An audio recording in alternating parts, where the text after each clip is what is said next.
coach told me a long time ago that running a screen pass is similar to acting 101 for your offense because you got to show something different and create extra space for linemen to chase the quarterback in order to create extra room for the receiver to catch the football and maneuver upfield.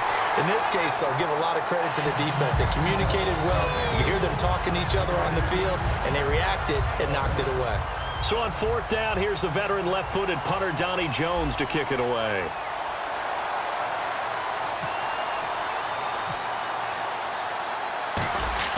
And how about this, a fake?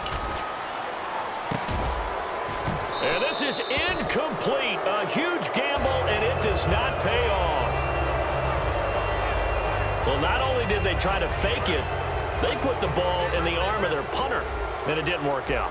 Not the quarterback. No. The punter. Yeah. Risky. It is so funny because when it works, genius. When it doesn't work, not so smart. Not so genius. In this case, not so genius, but I do admire that he went for it. And he just gets rid of it. Throws it away. The wise move there. Looked like nobody open. Now second down. I hope I don't sound too rah-rah on that one, but that's the exact right throw. Either your receiver gets it or no one gets it. Give him a lot of credit for being really precise with it. Got rid of it. No one got it. And he's just going to get rid of this thing. To no one here. He throws it away. And now it's third. 10 yards to go on third. Let's face it, perfection is something we all chase, whether it's playing this game or whatever we do. Hard to attain, but that's what they were searching for as that pass goes incomplete. On the catch, it's Jarius Wright. And he's got enough for the first across midfield to the 48. Now whistles come in. We're going to get a timeout here by the offense. It's just their first, so they'll have 2 remaining here before we get to halftime. Bradford now to throw on first down. And complete. Right side, the tight end Rudolph. Now hold everything here. We're going to get a timeout by the offense. So that means they're down to 1 remaining here as we head toward halftime. Again, it's Bradford. He's going to leave this for his running back. It's complete. And he's brought down. A nice pickup there of 11 yards, and it'll move the sticks. We always talk about having to read defenses and how complicated that is. Well, this was an excellent read. Read the pressure and got rid of the football before it even got to him for a nice game. And when they're blitzing like that, running back usually a good spot to go with a football? Without a doubt, because he's right in your sight line or he's near you. So you're able to just get it to him easily. And once he gets in space, that's usually a good matchup for him. Give him 30 yards there. So what's the old expression that quarterbacks like to use when they decide to throw the football? I'm looking for either a touchdown or a check down. And he took the check down on that play, and it worked almost to perfection. Bradford again. And he'll get into the end zone. Touchdown, Minnesota. Stephon Diggs in the final seconds of the first half. And the Vikings are able to strike for 6. That's one of the better examples of clock management I've seen. Whittled it all the way down just about and still put the ball in the end zone. Well, just a methodical drive and something really to take into the lockers here. So this drive spans 7 plays, and it all culminates in a touchdown for Minnesota. And so we have the touchdown. Now here's Blair Walsh to kick this one away. Here's Jarvis Landry now on the return. And he'll get across the 20 before he's brought down at about the 23-yard line.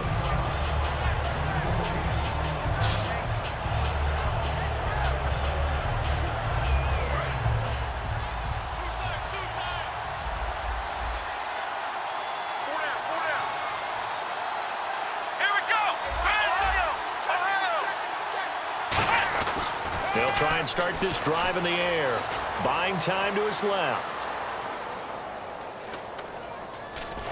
And he'll just throw this one over in the way of the security crew. And hello, I guess Larry's halftime show is buttoned through. And we are moving on and ready to go for the third quarter. This will be fielded at the 6. And he'll get it up just past the 20, and his guys will go to work at the 21-yard line. The Packers offense now, they get ready to head back on the field. They're close game, but they're going to need to do a little bit better probably here in half two, no? I would agree with that totally. I would guess that in the locker room, they talked about cleaning up some of the errors, but overall, I think they wanted to be positive with them. Guys, we're right there. Just not playing as well as we need to. Let's pick it up, and we still have a chance to win this game. Yeah, they do. We'll see if they can pick it up. Out to his left. And the reception made by Alshon Jeffrey. Illegal forward pass. Offense. And the QB steps over the line of scrimmage. That's an illegal forward pass. And that is so rare because at the different positions, you have to know different things. Wide receivers have to know where the first down line is. Quarterbacks almost always know where the line of scrimmage is. Pretty good coverage there, and both of these defenses, they've had good coverage throughout this one. No doubt about it, and in today's NFL, where we're used to a bit more scoring, this feels almost like a... And look at this, another fake.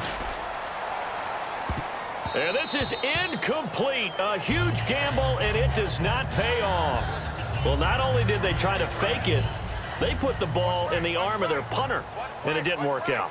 Not the quarterback. No. The punter. Yeah. And it's so funny because when it works, genius. When it doesn't work, not so smart. Not so genius. In this case, not so genius, but I do admire that he went for it.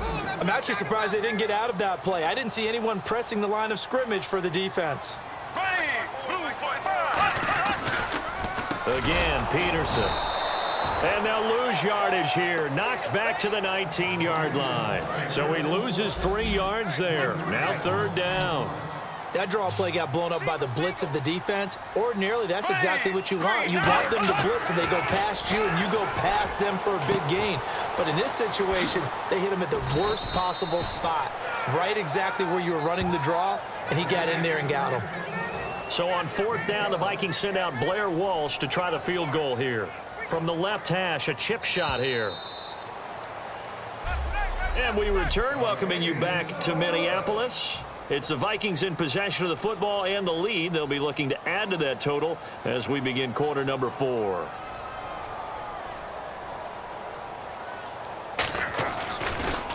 Oh, they get to the football. It's blocked. Now it's, there he goes, right side.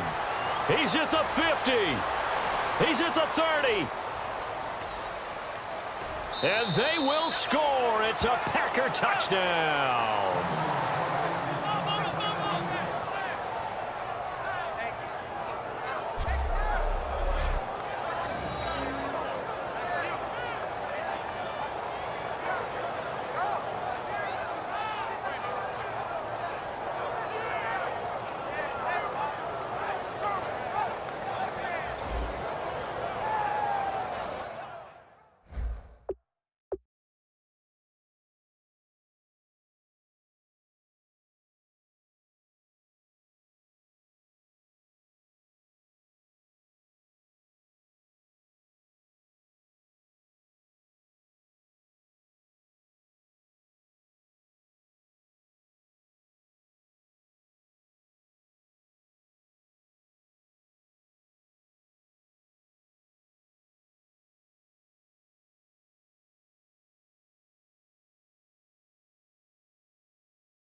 Still an important piece of business to take care of, the extra point. Oh, they flip it to the kicker. He looks like he's going to throw it.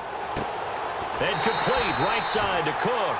And he is not going to reach the goal line. A courageous call to try for 2, but they will remain down by a point. Boswell now to kick it away after the touchdown. This is fielded a couple yards deep. Solid return, pretty good field position. They'll start at the 32-yard line. The Packers defense here, they're heading back out onto the field. They do have all 3 timeouts remaining, but a first down likely ends this thing. And it looks like they are, to coin a phrase, on the defensive here, right? But in fact, the team on offense has to be really careful because they're going to attack like crazy. They've got to cover the football, make sure they don't turn it over. And now a timeout coming from the defensive side for the Packers. It's just their first. They've got 2 more to use here in the final stages. Here we go now. They'll try and wind down some clock with Peterson. And he'll get this up to about the 40. And now the Packers going to take another timeout. That'll leave them with just 1 remaining in this 4th quarter of play. It's just me and you. It's just me and you. And let's see, the Packers defensively 6 DBs, so a dime look on 3rd. could play coverage or bring pressure. Just a gain of 2 there, and it's going to bring up a 4th down. Now hang on here. Timeout called by the defense. It'll be their 3rd and final timeout, so as they talk things over, we'll step aside.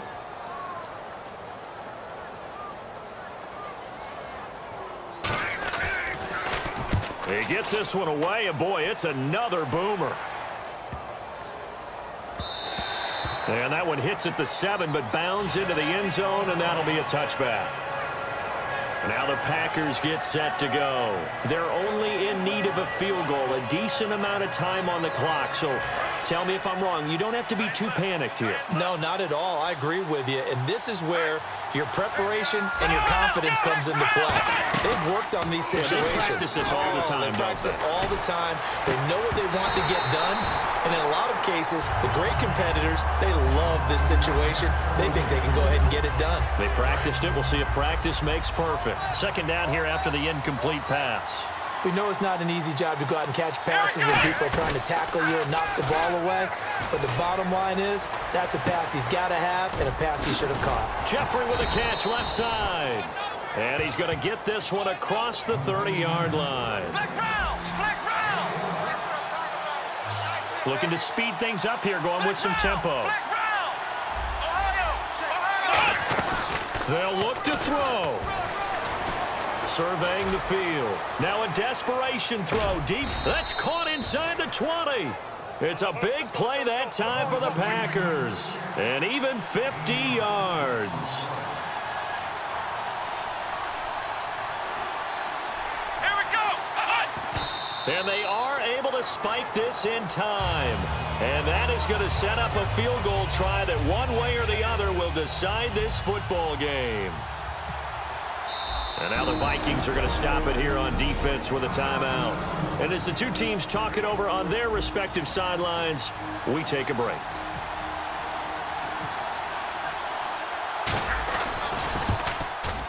And this one is right through.